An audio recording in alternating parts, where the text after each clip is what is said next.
ইবনে মাজা কিতাবের নাম 1853 নম্বর হাদিসের বর্ণনা।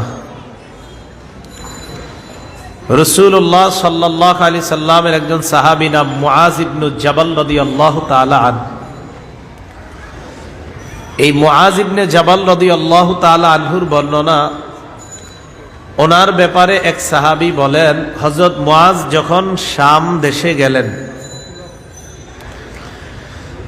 শাম দেশে যাওয়ার পর উনি যখন শাম দেশ থেকে আসলেন, হাদিসের ভাষাটা এমন, লাম্মা কদিমা মুআজুম মিনাশ শাম সাজাদা লিন-নবী সাল্লাল্লাহু আলাইহি ওয়াসাল্লাম। মুআজ ইবনে জাবাল রাদিয়াল্লাহু তাআলা আনহু যখন শাম দেশ থেকে আসলেন,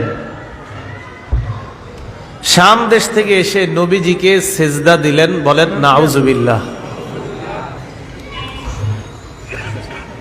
আল্লাহর মাখলুকদের মধ্যে সবচেয়ে শ্রেষ্ঠ যিনি, তিনি হলেন মুহাম্মদ সাল্লাল্লাহু আলাইহি ওয়াসাল্লাম। তো মুআজ রাদিয়াল্লাহু তাআলা শাম দেশ থেকে আইসা নবীজির সিজদা দিয়ে দিস। নবীজি বললেন, মা হাযা ইয়া মুআজ, মুআজ তুমি এটা কি করলা, আমাকে তুমি সিজদা দিলা? মুআজ রাদিয়াল্লাহু তাআলা আনহু জবাব দিলেন, আতাইতু শাম ফাওয়াফাকতুহুম ইয়াসজুদুনা লিআসাকিফাতিহিম ওয়া বাতারিকাতিহিম। হুজুর, আমি শাম দেশে গেলাম, সেখানে যাওয়ার পর তাদেরকে আমি দেখলাম তাদের ধর্মীয় নেতা এবং রাজনৈতিক নেতাদেরকে সিজদা দেয়। ফাওয়াদিতু ফি নাফসি আন নাফআলা বিকাযাকা ইয়া রাসূলুল্লাহ। আমি যখন দেখলাম তারা মানুষকে সিজদা দেয়, আমি মনে মনে নিয়ত করে ফেললাম, আমি মদিনায় আইসা আপনারে সিজদা দিব, কারণ তাদের চেয়ে আপনি বেশি দামি, অতএব আপনি সিজদা পাওয়ার আরো বেশি যোগ্য। কথা তো ঠিক, এদের চেয়ে তো নবীজি দামি, এটা তো সত্য কথা। তাই আমি আপনারে সিজদা দিছি। নবীজি বললেন, ফালা তাফআলু, সাবধান, কোশ্চিনকালেও এটা করবা না। আল্লাহ ছাড়া কাউকে সিজদা দেওয়া জায়েজ নাই। আল্লাহর পরে যিনি শ্রেষ্ঠ, এই জগতেও শ্রেষ্ঠ, ওই জগতে শ্রেষ্ঠ, মুহাম্মদ সাল্লাল্লাহু আলাইহি ওয়াসাল্লাম। এই নবী বলেন, আমাকেও সিজদা দেওয়া জায়েজ নাই, অতএব দুনিয়ার অন্য কাউকে, কোনো মানুষ যত বড় হোক ছোট হোক, তাদেরকে সিজদা দেওয়া হারাম।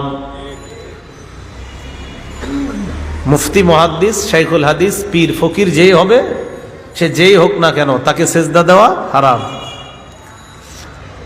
আবু দাউদ শরীফের 2140 নম্বর হাদিসের বর্ণনা। এই হাদিসের বর্ণনাকারী সাহাবীর নাম কাইস ইবনে সাদ রাদিয়াল্লাহু তাআলা। এই কাইস ইবনে সাদ বলেন, আতাইতুল হিরা, কুফার একটা এলাকা আছে হিরা, এই হিরা নামক এলাকায় আমি গেলাম। ফারাআইতুহুম ইয়াসজুদুনা লিমারজুবানিন লাহুম, আমি গিয়ে দেখলাম তারা তাদের নেতাকে সিজদা দেয়। ফাকুলতু রাসূলুল্লাহি আহাক্কু আন ইউসজাদা লাহু, আমি মনে মনে বললাম, কোন মানুষ যদি সিজদা পাওয়ার যোগ্য হয়, সেটা সবচাইতে বেশি যোগ্য হলেন আল্লাহর নবী। যদি কোন মানুষ সিজদা পাওয়ার যোগ্য হয়, সবচাইতে বেশি যোগ্য রাসূল সাল্লাল্লাহু আলাইহি সাল্লাম যদি হয়, কারণ ওনার চেয়ে দামি তো কেউ নাই। ফাতাইতুন নবিয়্য সাল্লাল্লাহু আলাইহি ওয়াসাল্লাম, আমি আল্লাহ নবীর কাছে আসলাম। আসার পর নবীজিকে বললাম, ইয়া রাসূলুল্লাহ, আতাইতুল হিরা, আমি কুফার হিরা নগরীতে গেলাম। সেখানে যাওয়ার পর দেখলাম তারা তাদের নেতাকে সিজদা দেয়। ফাআনতা ইয়া রাসূলুল্লাহ আহাক্কু আন নাসজুদা লাকা,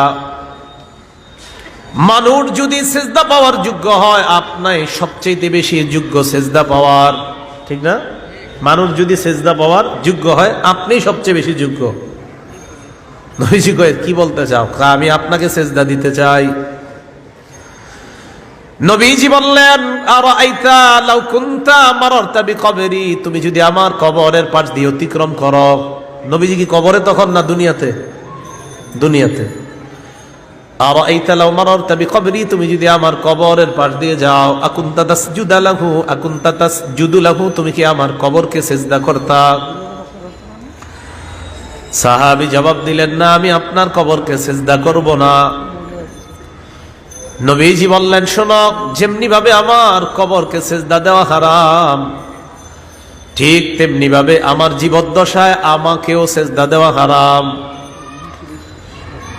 হাদিসের মাধ্যমে বোঝা যায় দুনিয়ার সবচাইতে শ্রেষ্ঠ কবরটাকে সিজদা দেওয়া হারাম, আবার দুনিয়ার সবচাইতে শ্রেষ্ঠ মানুষটাকেও সিজদা দেওয়া হারাম। দুনিয়ার সবচাইতে শ্রেষ্ঠ মানুষ যিনি, তাকেও সিজদা দেওয়া হারাম, তার কবরকেও সিজদা দেওয়া হারাম।